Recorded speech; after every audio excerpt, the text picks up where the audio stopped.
for joining us today. I gathered three distinguished panelists here as an independent reporter from Canada, as a foreign reporter, to discuss short-term efforts for accountability and reparations with regards to human rights abuse and violations by the Russian Federation against Ukraine.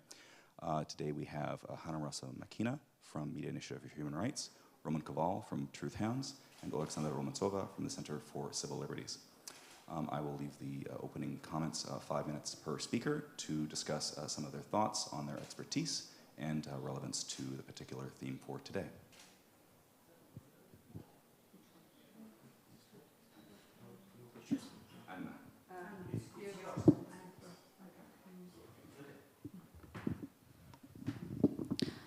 Вітаю всіх. Дякую за запрошення. Hello everyone, thank you for inviting me, thank you for this event. So our general topic is the responsibility for war crimes, and I will start with the framework of justice. We are starting from the end. We go straight to the courtroom, as we have spoken about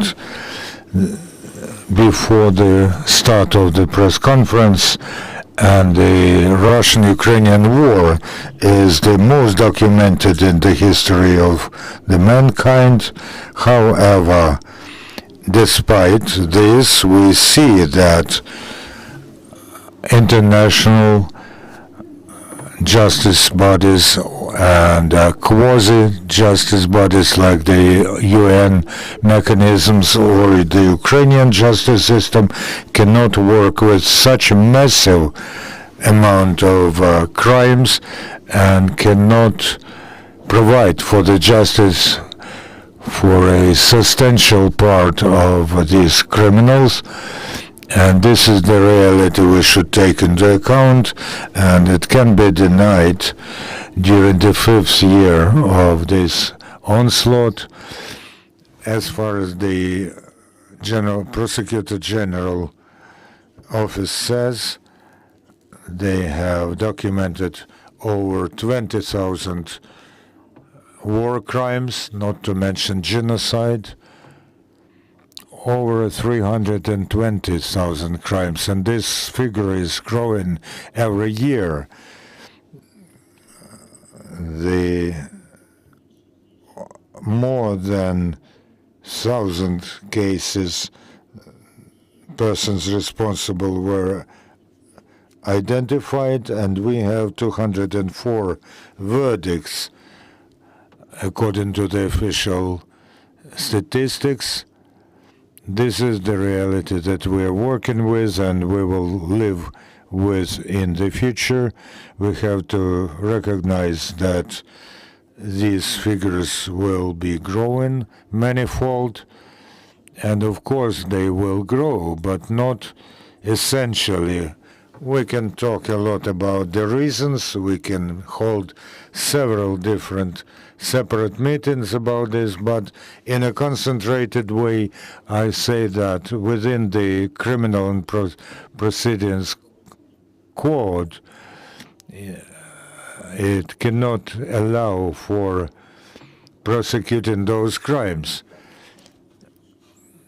On the occupied territories, the war crimes are everyday phenomenon. They are being committed every day and everywhere, but the Criminal Procedural Code cannot provide for the effective investigation and collect the mass of proof to judge them beyond reasonable doubt. This is just impossible. And I would like to point out that I personally think that there is not a single national legal framework in the world that would be able to cope with this, that would be able to investigate more than 300,000 crimes with keeping to the standards of justice. What are the conclusions? Some of them are about the change of the approaches by investigative bodies, but there is a ceiling that the investigative bodies would reach, and there's a limit to what they can do. My personal conclusion, which is most important for me, is that in order to keep the memory about the crimes and the voices of all those who suffered, we have to look for other mechanisms for meeting justice. There's an expression from one of the German philosophers after the World War II that the textbook on history was written in the courtroom, but there won't be such a thing in Ukraine. We have to look for other ways of documenting all the voices of people who suffered. To speak today. Well, first of all, I maybe use Scott, but introduce myself again. I'm the head of research at Truth Hounds, and recently we are focused on studying patterns, developments of current warfare, of the way parties wedge in the war, of recurrent patterns, and from our recent research, I can remember, for example, the study on the occupation of the city of Enerhodar and the largest nuclear power plant in Europe, the Zaporizhzhia nuclear power plant, and the complicity of Russian state-owned corporation Rosatom, and some other research of ours is the study of the usage of short-range drones by Russian forces, as well as the attacks against emergency responders in Ukraine. And regarding today's topic, the accountability, justice, I want to underscore one important point from my side, is that it's also important on the shore to coordinate how we understand justice and accountability, because one of the most important ways, one of the most important characteristics of accountability, very traditional one, I'd say, is courts, all those criminal proceedings related to courts, justice, perpetrators, victims, and witnesses. But there are other dimensions of accountability, and in some cases, people living in settlements, deoccupied settlements, or in frontline areas, they understand justice and accountability not only in this, they understand it not only like courts and justice made in courts, but also reparations, but also memorialization, but also preservation of the experiences and the real meaning of the victim-centered approach. It's not only an approach which is based on testimonies or any information. It's not only actions based on testimonies and information provided by victims, by survivors of international crimes and witnesses, but also it's counting and taking into account their own desires and willingness and trying to solve their problems they indicate, they see. And that's what Truth Hounds also trying to do. And another dimension is the traditional understanding of justice and accountability is all focused on perpetrators and commanders and so on, but there's a broader group, we call it enablers of international crimes, those who made some crimes possible, who could be considered complicit in some international crimes. And the brightest example probably here would be the one corporation I've already mentioned, is Rosatom.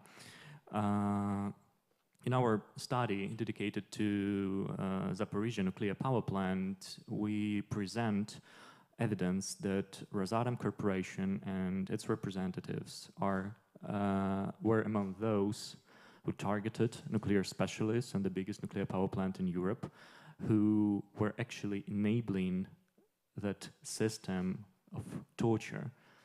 which existed in Enerhodar. We identified at least 7 torture chambers in the city and at least 226 people, civilians, including 78 representatives of nuclear power plant, basically employees of nuclear, employees of the nuclear power plant. And one of the main motives and rationale behind tortures they faced is the unwillingness to sign a contract with Rosatom, and that was a coercive mechanism which was enabled and launched basically by Rosatom with a close cooperation with Russian security services. And the other side of this reality is that Rosatom is on different continents is well-respected company with enormous influence in nuclear business, and could be considered as a paradox. But one of the loudest voices for accountability and justice is the EU states. A lot of EU states advocating actively. And some countries even persecute some Russian atrocities. But at the same time, EU countries remain the main, actually a big stage for Rosatom to act. And we know about big European corporates with active contacts with Rosatom, with actually plans for future developments and so on. So that's another, maybe in some discourses, kind of new or fresh reality, is that corporates, business, could be complicit for human rights, for grave human rights violations, actually, and should be responsible for that.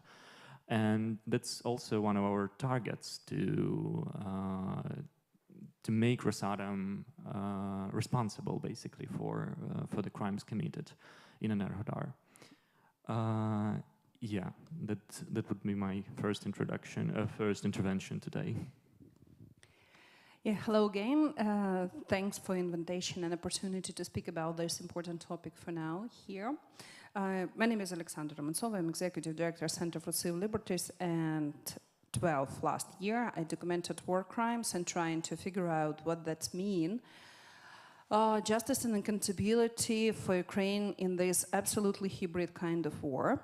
And at the situation when we have a huge country, like Ukraine, largest in the Europe, and sometimes even our own population don't feel this part of state which was occupied from 2014, and not all the families before 2022 have a direct linking of wounding, killing, kidnapping, torturing, which happened at these two areas with more than 1 million people, sure.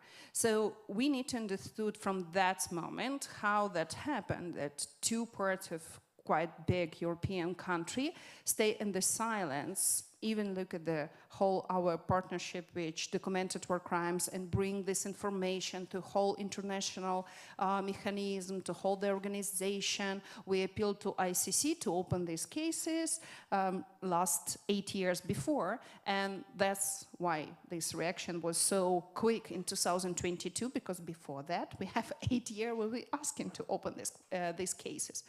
So here we look at this absolutely modern world with absolutely archaic war.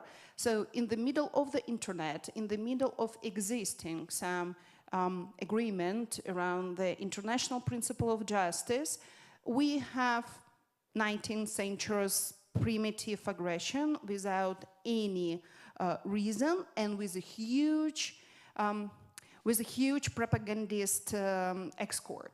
That's what we will speak about. When we speak about modern justice, we need to understand it's fighting between freedom of speech and propaganda. It's fighting between of truly justice and recovering of rights, victims, a witness, and whole Ukrainian society. It's prosecuting perpetrators. Again, they're absolutely spoiling political, economical, and international law system, not only by Russia, but whole of this camp of new authority country. So really important to understand here that Ukraine need two, even three levels of justice. One of them, absolutely perfect, described by Hanna. It's a justice in the court, but not only Ukrainian court, because Ukrainian court quite good know who is the perpetrator. But if we will speak about important for whole international society justice, it's two other levels. First level, it's personal justice. It's a feeling for each person who affected, who violent by this war, social connection, health, your family, killing your beloveds, destroy your business, your life, de facto. It's feeling that personally this concrete, each concrete individual person have some answer. First of all, recognition that what happened with them, it's a crime, it's not normal, it's not a big real politic or something like this. And second, it's some mechanic, some tools how to rebuild your life fully and how to bring you back all your rights and freedoms and opportunities which you have before.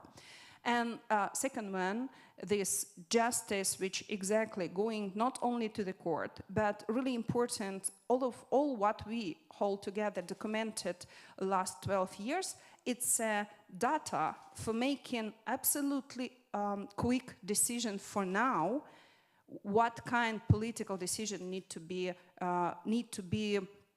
bring to the field and change the game.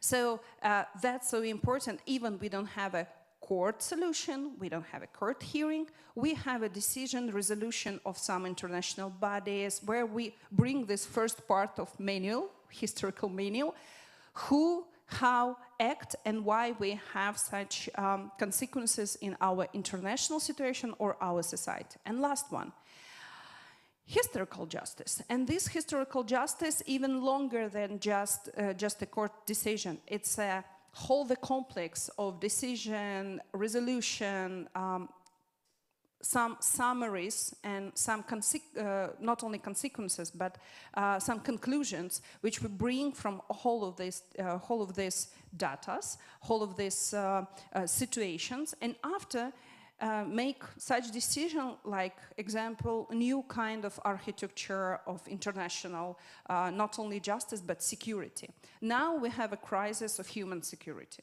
Before that, and after the Second World War, we have a quite simple understanding. If we will do what right in the Universal Declaration, really in the really good level, and we have free market, human rights, rule of law, and democracy, all of us have a high level wellness, and we help other continental countries who need to support in build of this system. And that brings security and realization of all the rights and all the liberties for each person in the earth. But now we don't have even this simple logic, because a lot of non-democracy system proposes absolutely other situation where not all humans have a dignity, not all humans so important for economical system, not all humans have a rights live and make a decision by their own lives. And that's biggest unsecure situation for any person in this world. And now here in Ukraine, we have just one example of this big crisis. So that's why all of these three levels of justice we need to do now. We need to collect data about this. We need to make decision around this question, and we need to have new negotiation which human rights, international justice will be included and put in the basic level of new architecture of security. Thank you very much. So with regards to some of the points that were made, I think the scaling of the scope of justice is an important part of any reparative process regarding Oleksandra's commentary. Roman, I think with regards to sort of international corporations that are affected domestically, they could put pressure internationally, potentially. And I think Hanna's points is really key around the fact that this is an incredibly well-documented war, and the fact that it's incredibly well-documented. The question then becomes scope and sifting. How do you differentiate the scope and severity of the crime, and then sift the documentary record so you can organize that in an efficient manner? With regards to the long term, I think that's probably the easier question because, as per the Center for Civil Liberties and other organizations have been doing for a long time, they've been organizing war crime documentation thoroughly and comprehensively. So the data is there. With regards to the short term, I think that's stuff that sort of has less conversation, but I think for today, I think is a really important point to sort of explore a little more. Because I think with regards to the long term, my principle on reporting on this particular war is very simple. The future of Ukrainian society should be determined by Ukrainians. I don't think it's a very controversial statement, So with regards to that, though, on the short term, and on a practical level, what types of justice can be garnered with respect to this massive data and on crimes that are more easily presented to an international community or to a domestic court? That I open this to floor to anyone at the point.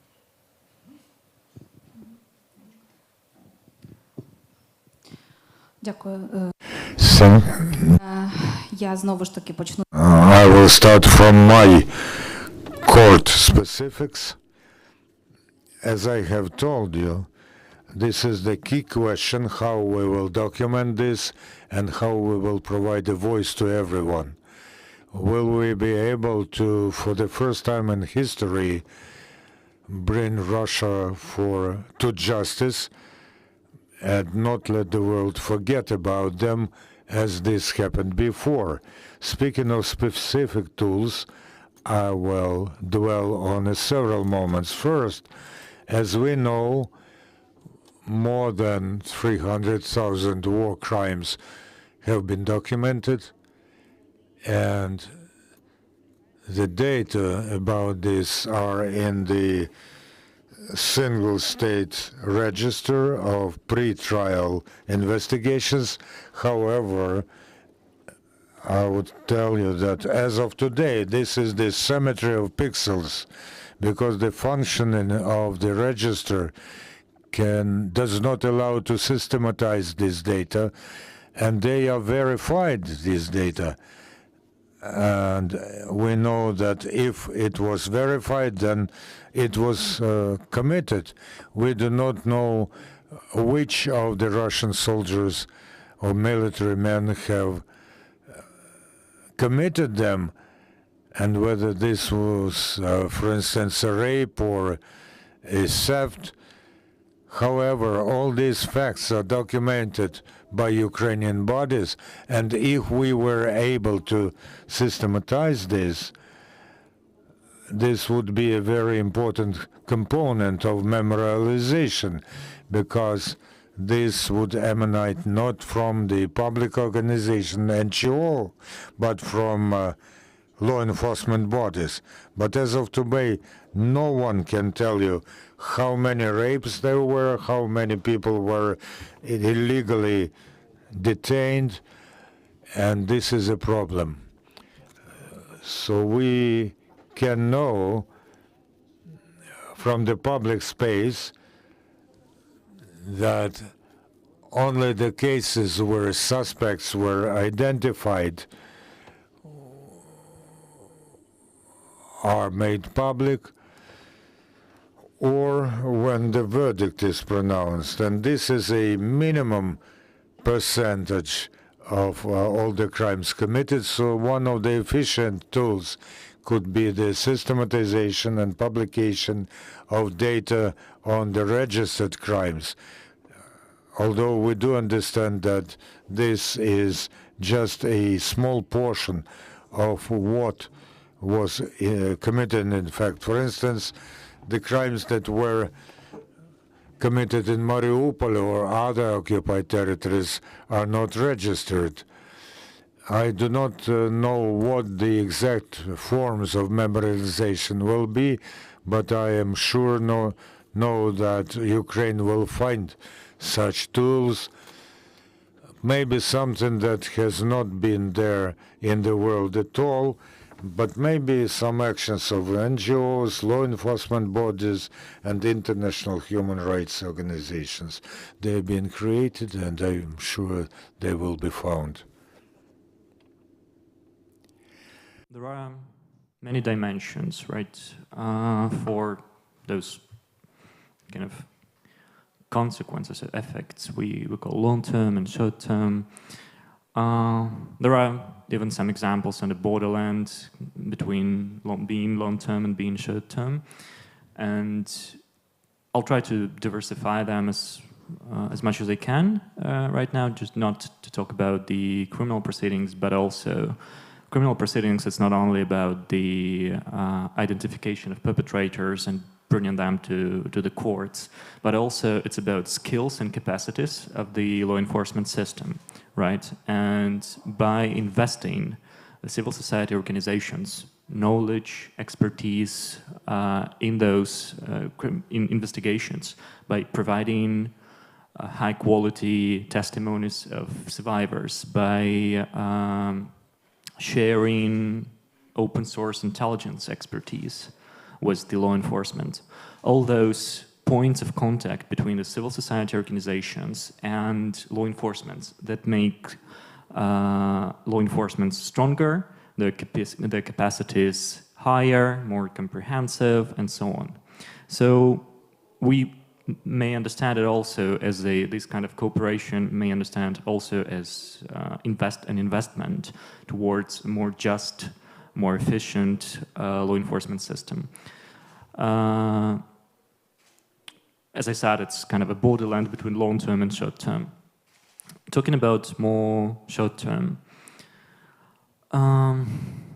well, as I was mentioning during my first intervention, is that there are some needs of survivors of international crimes which can be closed or fulfilled with the help of civil society organizations, both Ukrainian, national or international.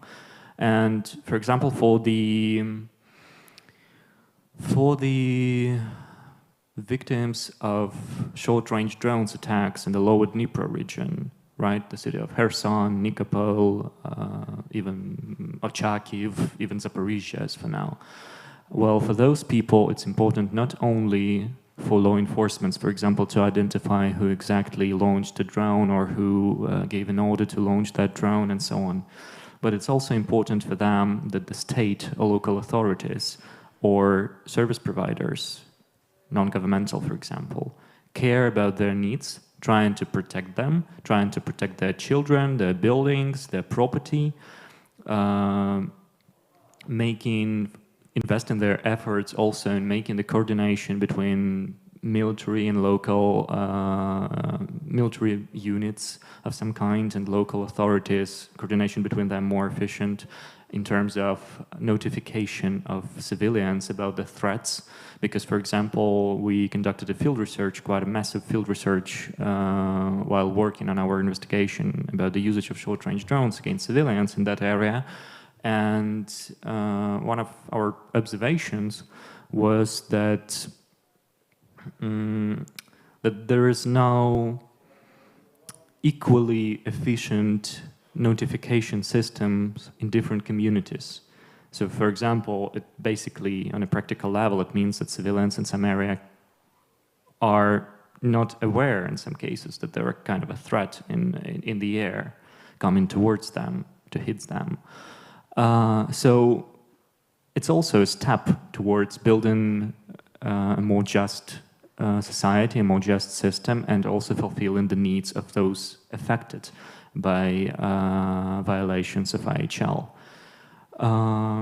Also, as it was mentioned previously, the memorialization, it's also a very important dimension, and there are two also approaches how to build the system. The first one is well known, and I'd say it could be called a kind of a grassroots level, right? And examples of this grassroots initiatives we see even in Kyiv and Maidan Nezalezhnosti, for example, the memorial existing there.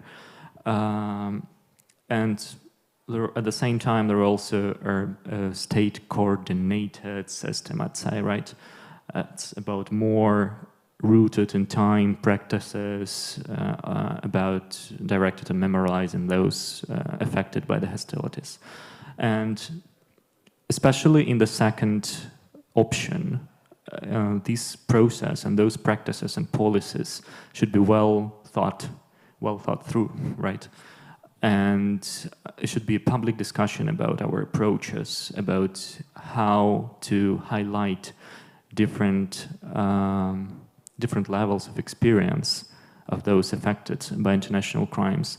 And it's also about a constant dialogue with them, not only because unfortunately it's easy to make kind of a common mistake. And for example, transitional justice mechanisms and experiences of transitional justice in different states,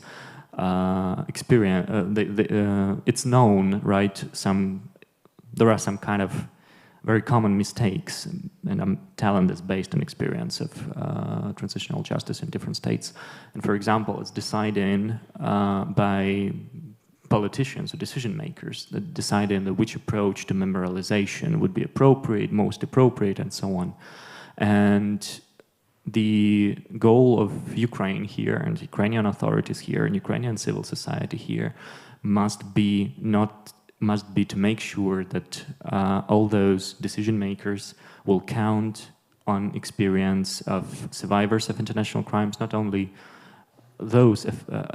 all of those affected by the war, by hostilities. It's most of Ukraine's population, but especially the survivors of international crimes. They should be a distinguished category within this group, right? With their own experience, with their own pain and own perception of hostilities and so on. So organizations like ours, involved in human rights, involved in documenting war crimes, should take an active role here. And state authorities or local authorities also should engage into dialogue with both survivors, both NGOs who in some cases represent survivors' interests. And that's the way, in the constant dialogue and the constant cooperation, synergy, to build a more just environment. Yeah. Practical things which exactly we need to care for now, that sure continue documenting, because we started documenting in 2014, and first Department of War Crime in General Office, Prosecutor General Office, we have in 2019. So 5 years, that was only human rights defenders, and that was people who collect not only data, but collect the methodology and the rules, how you need to represent this data for international court body or for some mechanism at UN, OEC, and other way. So I think that is still, we need still continue to do that now, because here I'm absolutely agree with Roman and Anya. We have situation when we don't have access for 22% of our territory. Every day, war crime, crime against humanity, and episode of genocide happen there. So, and this, we have some of territory we don't have access there 12 years. Crimea, Lugansk, Donetsk, some of this territory we don't have access 4 years. But that means near the 3 million people every day under the threat of international crime. And that's why we need to document it. Maybe whole result of our documentation will happen not now, but when we have enough time and security to care about that more deeply. And that will be different kinds of level of information. Some of them, all of them, will be important, first of all, like memorialization and describing this period of history, how people react for this, how grassroots initiative happened, what kind of democracy institutions still continue work during in the middle of the war, and all of this. second level, it will be, we select from there episodes of international crimes and maybe even new kind of crimes, like, for example, kidnapping civilians and holding them in comunicada, in the territory, in the legal place of detention, or breaking the rules around the prisoners of war, all of this. And cyber crimes, how they influence situation in the war. Is it some war crimes happened in this cyberspace or not? What about propaganda? Is it kind of crime in the international level or not? So that will be a level of court decision, justice methodology decision, and all of this. But third level, it's a level of understanding how the dynamic in the international relationship and state relationship. And that third level, now here in the Ukraine, we can see how NATO works, how EU works, how international agreement between different part of world works, how food program works. So Ukraine starts to be a such exam which exactly most of international system not pass. They too old, they working maybe last 80 years, but they are not answer for new challenges.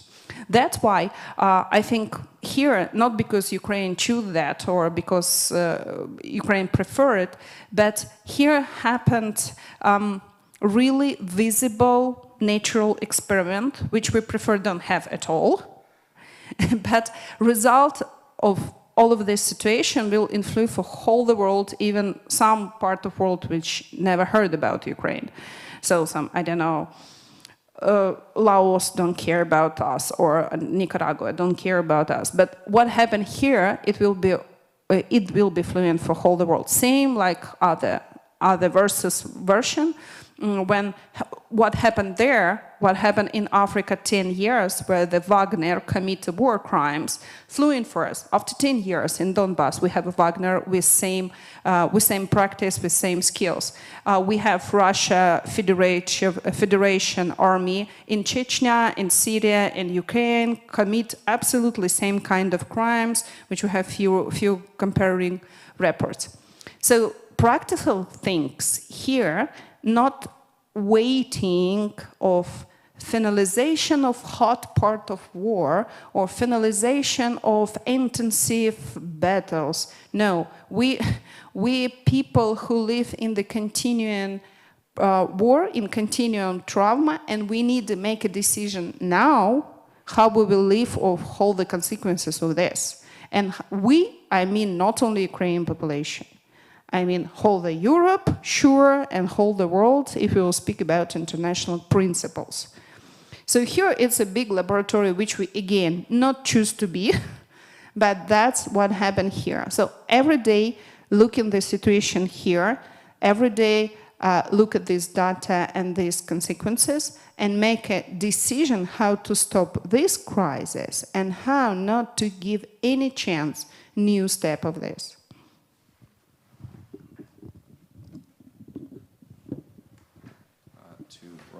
Great use of the term synergy. I think integrative sort of networking between institutions like your own and others. An open question, is there an informal or a formal mechanism for universalization of standard for comparing the documentation of war crimes that each organization has done, yours and others? In addition, with regards to sort of victim-centered justice and reparations, what would not only be just with regards to the accounting form of human rights, some violation is done, and then there is an accountability on that level, but also the level of accountability that's satisfactory to the victims themselves. So integration, victim-centered justice, and what would be satisfactory with regards to reparations. Okay, 3 questions. I wanted that each of us answer for each of 3 or just choose per one? A la carte. Okay, I will. I will start. Do we need unification?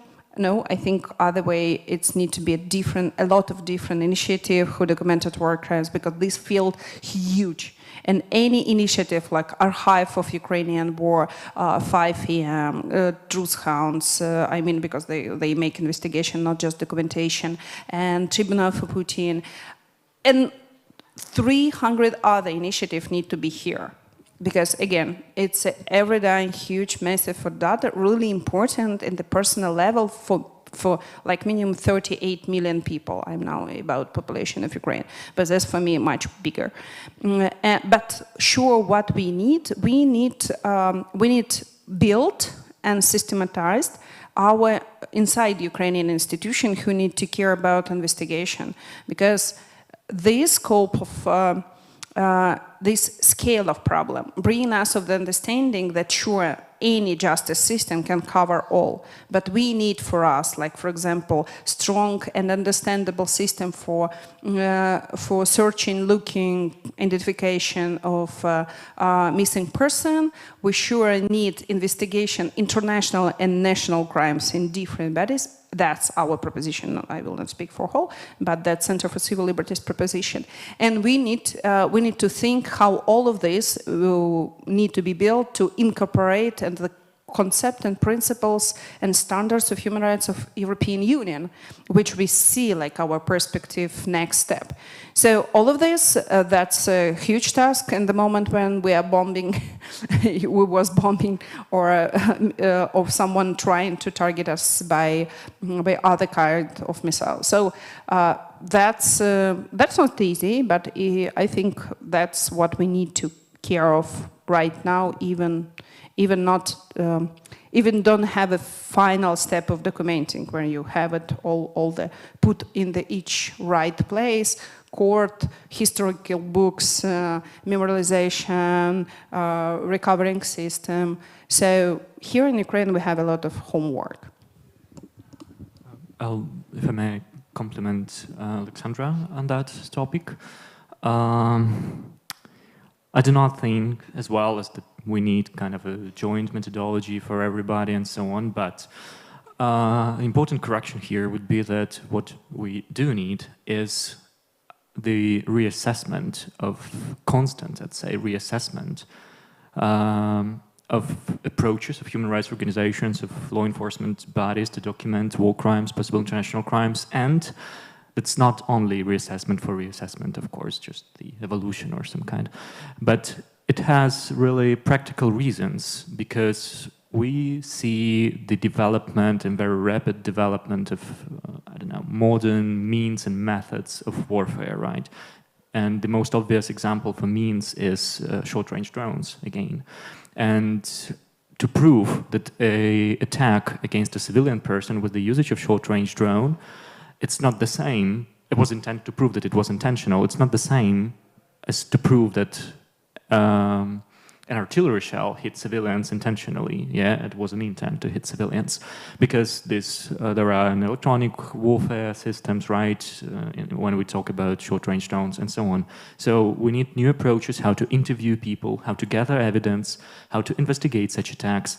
And another important detail here is that. And short-range drones, again, is a very bright example here, is that not in every case, because it's just basically impossible, we can prove, we can investigate every single attack with the usage of that weaponry, because there are so many attacks. And we should reassess whether it's efficient to investigate every single attack. Maybe it would be more efficient to focus on patterns, to search for higher-level commanders who ordered to behave this way, to target civilians and so on in a specific area. And that's, again, it's another decision, and it requires a different approach to documenting, to investigating crimes and so on. So, yeah, I think that this reassessment should take place constantly based on the intensity of current warfare. I do agree with my colleagues about the unification, and to continue what Roman said, I quote the example about the methods of investigation.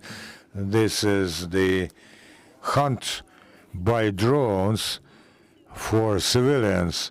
We had a discussion in our organization recently, and we came to the conclusion that it is practically impossible to identify the drone operator who hit a civilian, but it is still possible to verify that this is done by the Russian army and a specific unit engaged in this. This is going to be a component of justice and memorialization, although this will not need to a verdict by a Ukrainian court, because it will be extremely hard to prove. No, I don't think unification is necessary, because we are at the stage where there are numerous initiatives and a large-scale work with documentation could be deemed excessive. But you know, although we do make mistakes, this consolidated effort is the sole means for a tangible result. The more we are, the more efficient we are.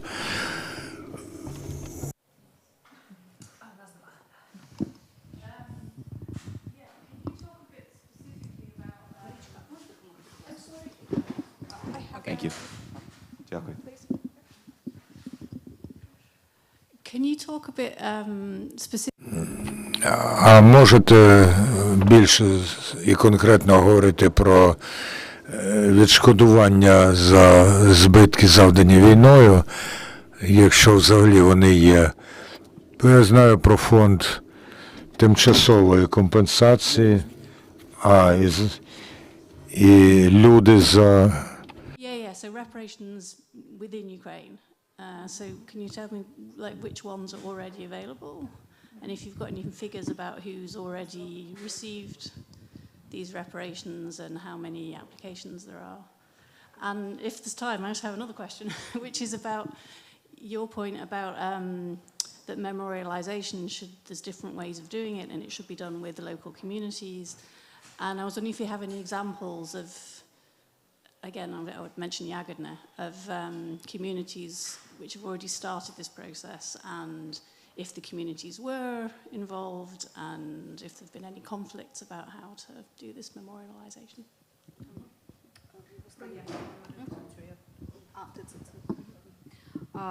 Так, дякую. Щодо Thank you. As far as reparations are concerned, we have to distinguish two levels. First, the nationwide, which is social help for assistance to illegally deported, to our prisoners who were freed.